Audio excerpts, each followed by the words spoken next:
Hello guys, आप सभी का स्वागत है हमारे यूट्यूब चैनल ITI वाइब्स पे। तो आज हम लोग जो बात करने वाले हैं फंडामेंट ट्रेड के, जो कि एक बहुत ही आधुनिक ट्रेड है और इस ट्रेड में बहुत सारे बच्चे को स्टडी मटेरियल मिलते हैं। तो आज हम लोग के चैनल के जरिए इस ट्रेड वाले बच्चे के लिए हम लोग समथिंग 20 क्वेश्चन जो डिस्कस करेंगे, बहुत ही ज़्यादा इंपॉर्टेंट है और जो क्वेश्चन रहेगा बहुत ही ज़्यादा इंपॉर्टेंट रहेगा एग्ज़ाम के पर्पस में। तो आप लोग अगर फंडामेंट ट्रेड से है तो ज़रूर ये वीडियो देखें, फंडामेंट वाले बच्चे इस वीडियो को मिस ना करें। तो चलिए हम लोग देखते हैं।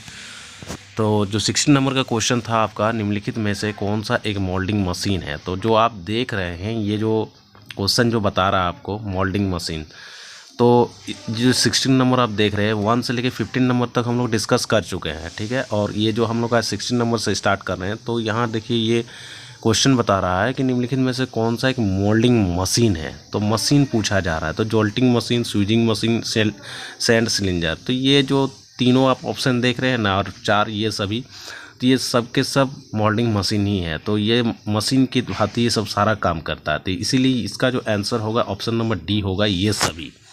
तो इसका आंसर क्या होगा, ये सभी। तो चलिए हम लोग चलते हैं नेक्स्ट क्वेश्चन पे। तो नेक्स्ट क्वेश्चन जो आपका यहाँ पे है, नेक्स्ट क्वेश्चन आपका है सामान्य कोर डिग्री सेल्सियस पर सुखाया जाता है। तो एक फंडामेंट में हम लोग का मोल्ड और एक कोर बनता है, मोल्ड भी बनता है, कोर भी बनता है। तो ये दोनों सैंड से ही बनते हैं, लेकिन इसमें पूछा जा रहा है कि इसको कितने डिग्री सेल्सियस से सुखाया जाता है। तो ऑप्शन दिया है 80 डिग्री सेल्सियस, बी में दिया है आपका 120 डिग्री, सी में दिया 250 डिग्री सेल्सियस और डी में दिया 400 डिग्री सेल्सियस। तो इसका जो सही आंसर होगा ये 250 होगा, क्योंकि 250 डिग्री सेल्सियस में मोल्ड को आपको सामान्य तौर पे मतलब सुखाया जाता है। तो चलिए हम लोग चलते हैं नेक्स्ट क्वेश्चन पे। जो नेक्स्ट क्वेश्चन है, नेक्स्ट क्वेश्चन मैं आपको क्लियर करना चाहता हूँ। नेक्स्ट क्वेश्चन आपका कोर असेंबलिंग का अर्थ होता है।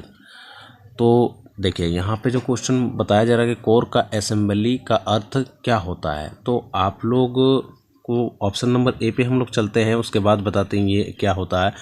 कोर के 2 या 2 से अधिक छोटे भागों को जोड़ना या पेस्ट करना। बी नंबर ऑप्शन जो है कोर सैंड को बड़ा और कोर बनाना।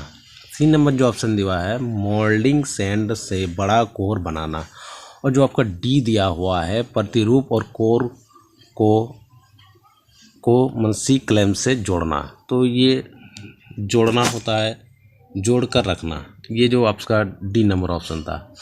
तो सबसे पहले मैं क्वेश्चन को समझाना चाहता हूँ एक्चुअली क्वेश्चन क्या बता रही है। ये क्वेश्चन असेंबलिंग बोल रहा था। असेंबल का मतलब होता है अलग अलग पार्ट्स में खुले होना। आप लोग देखे होंगे असेंबल जो होता है अलग अलग पार्ट रहता है, फिर इसको जोड़ के एक बनाया जाता है। तो इसका जो आंसर होने वाला था कोर के 2 या 2 से अधिक छोटे भागों को जोड़ना या पेस्ट करना। तो ए नंबर इसका आंसर था, ठीक है दोस्तों। मैं फिर आगे बढ़ता हूं। तो चलिए फंडामेंट के जितने भी स्टूडेंट हैं, काफ़ी ज़्यादा इंपॉर्टेंट क्वेश्चन है, आप लोग इस क्वेश्चन को ध्यानपूर्वक देखें। मोल्ड में कोर को डैश की सहायता से सहारा दिया जाता है। तो आपका यहाँ पे क्वेश्चन जो बताया जा रहा है, जो मोल्ड बनती है उसको किस चीज़ से मतलब सहायता या से सहारा दिया जाता है, मतलब उसको होता है कि सपोर्ट देना। तो चलिए हम लोग यहाँ बात कर रहे हैं। ए नंबर ऑप्शन चिल दिया है, बी नंबर में चेपलेट दिया है, और सी नंबर में रेमर दिया है, और डी नंबर में राइजर दिया है। तो सबसे पहले मैं बताना चाहता हूँ रेमर और राइजर, ये जो आपको ऑप्शन में दिख रहा है, ये ऑप्शन तो आप हटा ही दीजिए। अब से आपको 2 गो से एक गो आंसर चुनना है, ए और बी में। तो चलिए हम लोग देखते हैं ए और बी में जो आंसर है इसका बी नंबर होगा आंसर, चेपलेट होगा। तो क्या होगा इसमें, चेपलेट। तो इसका आंसर होगा बी, जो आप देख रहे हैं इसका आंसर होने वाला बी। तो चलिए हम लोग चलते हैं नेक्स्ट क्वेश्चन पे। तो नेक्स्ट क्वेश्चन आपका जो है निम्नलिखित में से कौन सी मिश्र धातु है। तो आप लोग तो मेटल चैप्टर पढ़े होंगे धातु, तो इसमें बहुत ही ईजी क्वेश्चन ही से पूछा जा रहा है मिश्र धातु, यानी कि 2 धातु का मेल को हम लोग मिश्र धातु बोलते हैं। तो चलिए देखते हैं। ए नंबर ऑप्शन में तांबा है, बी नंबर में लोहा है, सी नंबर में इस्पात है, और डी नंबर में एल्युमिनियम है। तो हम लोग जो बात कर रहे हैं इसका जो आंसर होने वाला है सी, मतलब इस्पात, इसका आंसर होने वाला। मैंने इसमें डायरेक्टली आंसर बता दिया, क्योंकि ये सब क्वेश्चन में ज़्यादा मतलब टाइम ये करना अच्छी बात नहीं है। तो हम लोग सी इसका आंसर मानते हैं, ठीक है। इस्पात इसका मिश्र धातु है और ये इसका आंसर होगा। चलिए चलते हैं नेक्स्ट क्वेश्चन पे। तो नेक्स्ट क्वेश्चन जो आपका है, नेक्स्ट क्वेश्चन जो है निम्नलिखित में से कौन एक धातु है। तो यहाँ पे आपको धातु पूछा जा रहा है, निम्नलिखित में से कौन सा एक धातु है। तो ए नंबर ऑप्शन पीतल दिया है, बी नंबर कांसा दिया है, सी नंबर टीन दिया है और डी नंबर ड्यूरेलियम दिया हुआ है।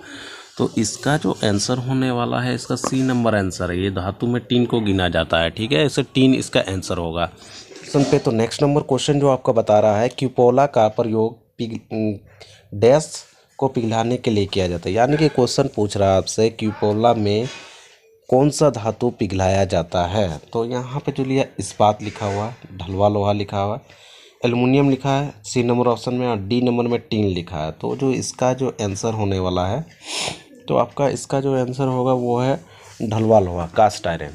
तो आंसर होगा क्या होगा इसका, ढलवा लोहा, कास्ट आयरन। तो चलिए हम लोग चलते हैं नेक्स्ट क्वेश्चन पे। तो नेक्स्ट क्वेश्चन जो आपका यहाँ पे है नेक्स्ट क्वेश्चन आपका एक धातु का भार उनके धातुमल के भार से डैश होता है। धातुमल यानी कि स्लैग से उसका डैश होता है। तो इसका जो आंसर होने वाला बी नंबर अधिक होता है, स्लैग का भार अधिक होता है। तो चलिए हम लोग जानते हैं नेक्स्ट क्वेश्चन का आंसर। नेक्स्ट क्वेश्चन डिस्कस करते हैं जो मतलब प्रेरणा भट्टी में ताप उत्पन्न करने के लिए डैश का उपयोग किया जाता है। मतलब ये जो इंडक्शन फर्नेस जो होता है इसमें एक्चुअल ताप उत्पन्न करने के लिए किसका प्रयोग किया जाता है, कोक।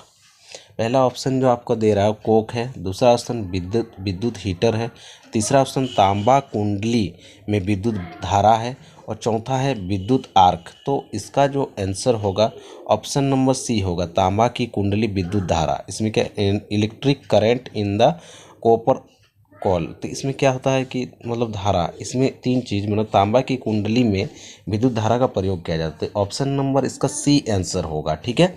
बहुत ही इंपॉर्टेंट क्वेश्चन है। इस तरह क्वेश्चन हमेशा फॉन्डीमेंट के बच्चों के साथ पूछा जाता है। आप सोच रहे हैं कि ये ITI के एग्ज़ाम में भी पूछता है, आप और फॉन्डीमेंट ट्रेड से कोई भी अगर आप ये कर रहे हैं, कंपटीशन दे रहे हैं फॉन्डीमेंट ट्रेड से, तो ये सब क्वेश्चन बहुत ही VVI क्वेश्चन रहता है। तो चलिए हम लोग चलते हैं नेक्स्ट क्वेश्चन पे। तो नेक्स्ट क्वेश्चन आपका है प्रेरणा भट्टी में विशेष स्टील के उत्पादन में डैश तत्वों का प्रयोग किया जाता है। जो अभी जो हम लोग क्वेश्चन डिस्कस किए इंडक्शन फर्नेस, फिर उसी का क्वेश्चन पूछ दिया गया। प्रेरणा भट्टी में विशेष स्टील के उत्पादन में डैश तत्वों का प्रयोग किया जाता है। पहला जो होगा कोबाल्ट, ए नंबर पूछ रहा है कोबाल्ट, बी नंबर निकल और सी नंबर क्रोमियम और वेनेडियम और डी में दिया ये सभी। तो इसका जो आंसर होगा आपका डी, ये सभी। तो क्वेश्चन क्या था कि स्टील उत्पादन तत्व डैश का प्रयोग किया जाता है, ये सभी का प्रयोग किया जाता है। इसका ऑप्शन नंबर डी इसका आंसर होगा। चलिए चलते हैं नेक्स्ट क्वेश्चन पे। तो देखिए नेक्स्ट क्वेश्चन जो आपका यहाँ पे, वे सभी रास्ते जिनसे होकर पिघला धातु यानी कि मोल्टन मेटल मोल्ड कैविटी में आता है तो डैश कहलाता है। देखिए यहाँ पे जो आप मोल्टन मेटल जो पिघला हुआ धातु रहता है एक्चुअल वो कैविटी यानी जो मोल्ड बना हुआ रहता है उस कैविटी में डैश कहलाता है। देखिए यहाँ पर राइजिंग सिस्टम बोलता है, गेटिंग, ऑप्शन नंबर ए दिया rising system, option number be getting system और ऑप्शन नंबर सी दिया मोल्डिंग सिस्टम और जो लास्ट ऑप्शन है डी, इनमें से कोई भी नहीं। तो आपको यहाँ पे जो आंसर होने वाला बी नंबर, देखिए गेटिंग सिस्टम के जरिए आपका जो मोल्टन मेटल है कैविटी तक पहुँचाया जाता है। तो ये इसका आंसर था ऑप्शन नंबर बी।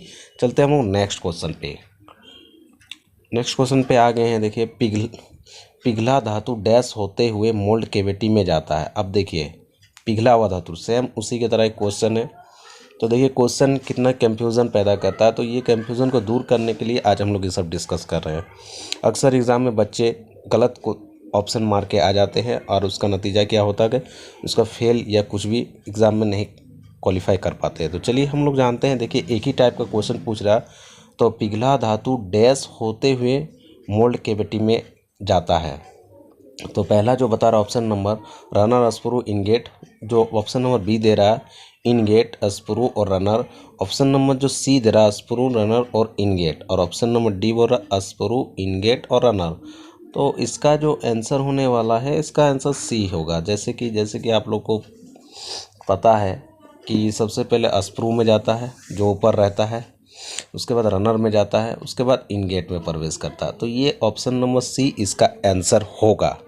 तो चलिए हम लोग चलते हैं नेक्स्ट क्वेश्चन पे। जो नेक्स्ट क्वेश्चन है, मोल्ड के जिस भाग को शीघ्र ठंडा करना होता है वहाँ पर डैश लगाया जाता है। देखिए यहाँ पे क्या बता रहा है, मोल्ड जो बना हुआ रहता है अब जो वहाँ पे हम लोग को जल्दी से किसी भाग को ठंडा करना पड़ता है, तो मतलब जो जैसा मतलब हम लोग को मेटल डालते हैं और मेटल डालने के बाद किसी एक भाग को हम लोग को जल्दी ठंडा करना पड़ता है। जैसे कि एल टाइप का भाग होता है, उसमें ठंडा होने में लेट लगता है, बाकी मोल्ड बहुत जल्दी ठंडा हो जाता है, लेकिन उसको हम लोग और उससे शीघ्र ठंडा करना चाहते हैं क्योंकि एल भाग में ज़्यादा मेटल जाते हैं। तो उस टाइप में हम लोग को क्या करना चाहिए, तो देखिए ऑप्शन नंबर ए बता रहा है कि चिल लगाना चाहिए, ऑप्शन नंबर बी बता रहा है steam bob, option number C बता रहा है ब्लाइंड राइजर, और option number D strainer core. अब हम लोग को यहाँ पे जानना है कि एक्चुअल इसका आंसर क्या होगा। तो इसका जो आंसर होगा चिल लगा के हम लोग वो जिस भाग को शीघ्र ही जल्दी ठंडा करना चाहते हैं तो उस भाग में हम लोग चिल लगा सकते हैं। तो ऑप्शन नंबर ए इसका आंसर होगा। तो चलिए चलते हैं नेक्स्ट क्वेश्चन पे। तो नेक्स्ट क्वेश्चन देखिए, फिर यहाँ पे बोल रहा राइजर का डिज़ाइन करते समय क्या ध्यान में रखना चाहिए, ध्यान रखा जाना चाहिए। क्वेश्चन पूछ रहा है कि अब हम लोग राइजर का डिज़ाइन कर रहे हैं। देखिए हम लोग मोल्ड जब बनाते हैं एक रनर एक राइजर होता है, तो वहीं राइजर का डिज़ाइन करते समय क्या ध्यान रखना चाहिए। तो ऑप्शन नंबर ए बता रहा है कि राइजर का स्थान, ऑप्शन नंबर बी बता रहा है राइजर की आकृति, ऑप्शन नंबर सी बता रहा है राइजर का आकार, और ऑप्शन नंबर डी बता रही ये सभी। तो यहाँ पे जो आंसर होगा ये सभी इसका आंसर होगा, ठीक है, क्योंकि राइजर का स्थान भी हम लोग को डिसाइड करना पड़ता है किस जगह पे होना चाहिए प्लेस इसका। फिर राइजर का आकृति भी हम लोग को डिसाइड करना पड़ता है, ठीक है, और हम लोग को राइजर का आकार भी डिसाइड करना पड़ता है, इसीलिए इसका आंसर हो जाएगा ये सभी। तो ये सभी इसका आंसर है। तो चलिए हम लोग चलते हैं नेक्स्ट क्वेश्चन पे। नेक्स्ट क्वेश्चन, कार्यशाला में आग को बुझाने के लिए किसकी व्यवस्था रखनी चाहिए। तो वर्कशॉप में अगर आग लग जाती है तो उस टाइम में कैसा व्यवस्था वहाँ पे होना चाहिए, किस टाइप की व्यवस्था वहाँ रखी जाती है।